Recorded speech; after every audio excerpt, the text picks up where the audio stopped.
Assalamualaikum warahmatullahi wabarakatuh. Bismillahirrahmanirrahim. Alhamdulillahi rabbil alamin. Salatu wassalamu ala Sayyidina Muhammad wa ala alihi wa sahbihi ajma'in. Qala Nabi sallallahu alaihi wasallam, man sama Ramadana imanan wa ihtisaban ghufira lahu ma taqaddama min zambi. Amma ba'd. Yang kami muliakan para alim ulama, para kiai, para ustadz, para guru-guru kita semua, hadirin jamaah tarawih dan isya yang berbahagia, serta anak-anakku yang bapak sayangi semua, ibu-ibu sekalian yang kami muliakan, serta hadirat yang dimuliakan Allah. Marilah pada malam hari ini kita bersyukur kehadirat Allah Subhanahu wa taala, karena alhamdulillah kita dapat terus melaksanakan ibadah puasa serta qiyamul lail, ibadah pada malam Ramadan. Mudah-mudahan ibadah kita mendapat ridha dari Allah Subhanahu wa taala. Amin ya rabbal alamin. Malam ini kita masuk kepada malam ke-8 ya. Setelah habis 7 tadi siang, malam ini kita masuk ke malam ke-8. Bagaimana? Masih kuat? Insyaallah, insyaallah. Baru babak penyisihan. Ini kan Piala Eropa FA kan baru masuk final ya. Puasa kita baru babak penyisihan. Jadi tenang saja, masih ada 23 hari. Mungkin pas final-finalnya Piala Eropa nanti. Piala-piala yang ada di Eropa sekarang. Hadirin yang dimuliakan Allah Subhanahu wa taala, di antara ayat-ayat Al-Qur'an yang membahas tentang Ramadan, banyak yang dikupas tentang bagaimana kita berpuasa. Tapi ada satu ayat yang sangat menarik perhatian saya, bukan berarti yang lain tidak, yang berbunyi begini. Jadi yang ayat 185 atau 83 itu kan, ya bismillahirrahmanirrahim, ya ayyuhalladzina amanu kutiba alaikumus shiyam kama kutiba alal ladzina min qablikum la'allakum tattaqun. Itu ayat tentang perintah berpuasa. Satu sebelum terakhir penutup ayat daripada bab tentang puasa ini berbunyi begini. Bismillahirrahmanirrahim. Wa idza salaka ibadi anni fa inni qaribah ujibu da'watad da'i idza da'an falyastajibu li wal yu'minu bi la'allahum yarshudun. Menarik ayat ini karena ada janji Allah yang memberi harapan optimistis kepada kita bagi yang berpuasa ini. Kira-kira artinya begini. Wa idza salaka ibadi anni, apabila hamba-hambaku para manusia bertanya tentang aku, apa kata Allah? Fa inni qarib, maka sesungguhnya aku dekat dengan hamba-hambaku. Fa inni qarib, itu kata-kata ini dalam kaidah bahasa Arab itu menunjukkan suatu penguatan yang kuat. Inna itu artinya sesungguhnya. Jadi Allah menentukan betul, menitik beratkan bahwa saya dekat kepada hambaku. Fa inni qarib, qarib itu dekat, ba'id jauh. Apa kelanjutannya? Ujibu da'watad da'an idza da'an. Dan aku akan mengabulkan doa-doa hambaku apabila mereka berdoa. Iza da'an, apabila mereka berdoa.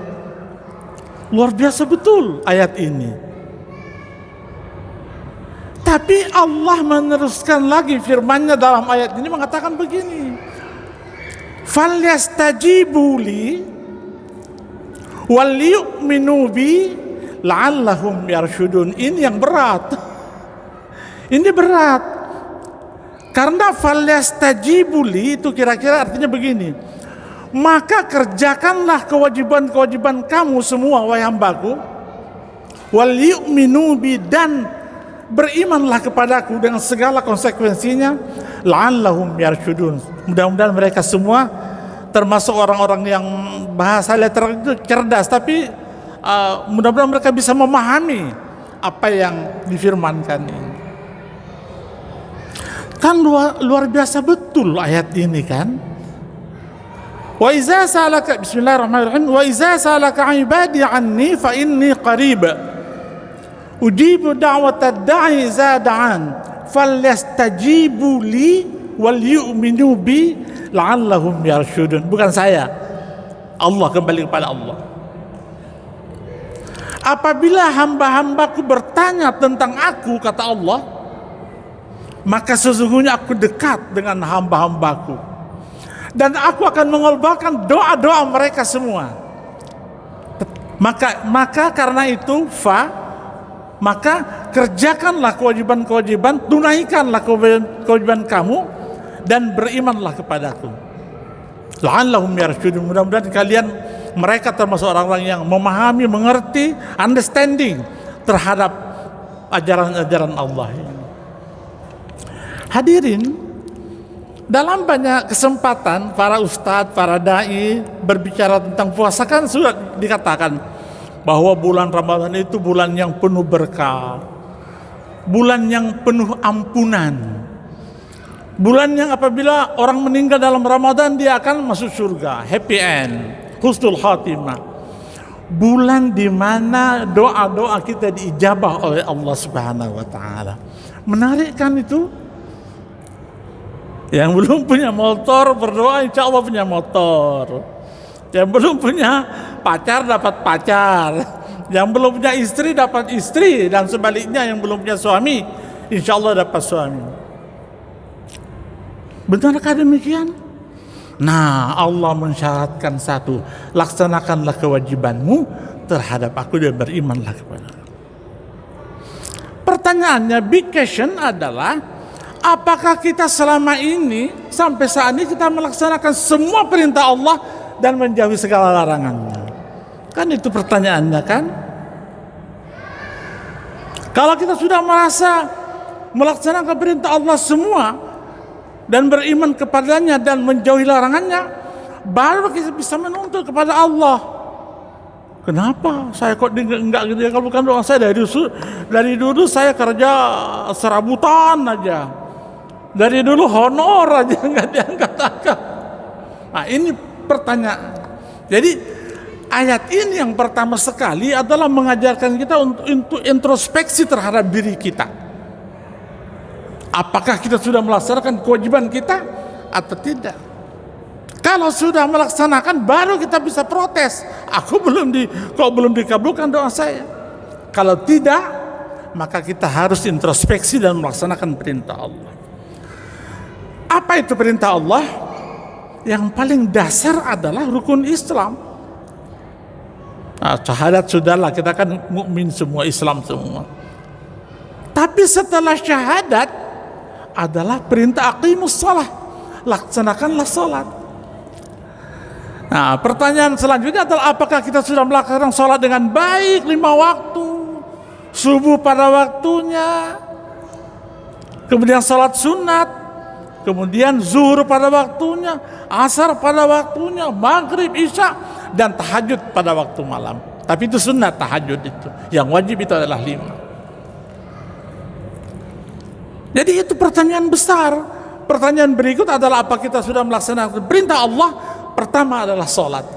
Aqimus shalah, itu rukun Islam yang kedua. Bahkan dikatakan sebagian ulama, salat itu adalah tiang agama. Artinya kalau tidak ada tiang, maka agama itu tidak tegak. Jadi saya titip untuk diri saya sendiri dan untuk kita semua, mari kita laksanakan sholat ini dengan sebaik-baiknya. Insya Allah Allah akan mengabulkan doa kita. Aqimus shalah wa atuz zakah. Yang kedua baru membayar zakat. Nah, dalam Ramadan ini yang wajib sekali kita laksanakan adalah zakat fitrah pada bulan Ramadan sampai besok pagi, Syawal pagi atau akhir Ramadan lah. Jangan sampai ada yang lupa membayar zakat fitrah pada bulan Ramadan ini. Zakat fitrah adalah zakat yang wajib kepada setiap muslim. Tidak ada alasan tidak bisa membayar kecuali mereka yang tidak punya makanan untuk dimakan sehari semalam. Selebihnya wajib zakat fitrah semua, termasuk anak-anak kita, hitung semua. Tolong jangan sampai lewat karena waktunya hanya sampai menjelang salat Idul Fitri. Nggak banyak, hanya senilai 2,5 kilo dari nilai harga yang kita makan. Jadi kita makan harga 10.000 ya, berarti 1 kilo 10.000 itu berarti 25.000 aja zakatnya. Zakat fitrah. Fitrah artinya individu, personal. Setiap orang muslim sejak lahir wajib berzakat fitrah pada bulan Ramadan ini. Kalau tidak, kita tidak laksanakan perintah Allah. Janji Allah tadi tidak kita laksanakan. Zakat fitrah. Banyak yang melalaikan zakat fitrah. Padahal di rumah kita dekat masjid itu pasti ada panitia zakat fitrah. Masjid raya ada las, ada basnas, ada macam-macam lagi. Yang jelas di setiap masjid di kampung kita pasti ada amil zakat fitrah. Tolong titip ini, tidak banyak. Hanya 2,5 kilo dari beras yang kita makan. Tak semahal harga minyak goreng lah. Nah, yang kedua baru zakat harta. Harta apabila sudah sampai nasabnya, yang punya emas, yang punya harta, yang punya sawah, yang punya ternak macam-macam, itu ada kaedahnya. Tapi zakat fitrah wajib bagi setiap mukallaf. Dan yang ketiga adalah aqimus shalah wa atuz zakah, dan puasa dalam Ramadan.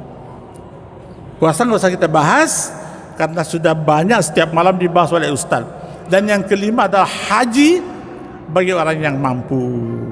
Nah, kemampuan ini haji yang mampu pertama kemampuan finansial, yang kedua kemampuan keadaan. Tahun ini Saudi Arabia, kerajaan Saudi hanya menjatahkan kuota hanya 1 juta orang untuk seluruh dunia, termasuk orang-orang Saudi sendiri.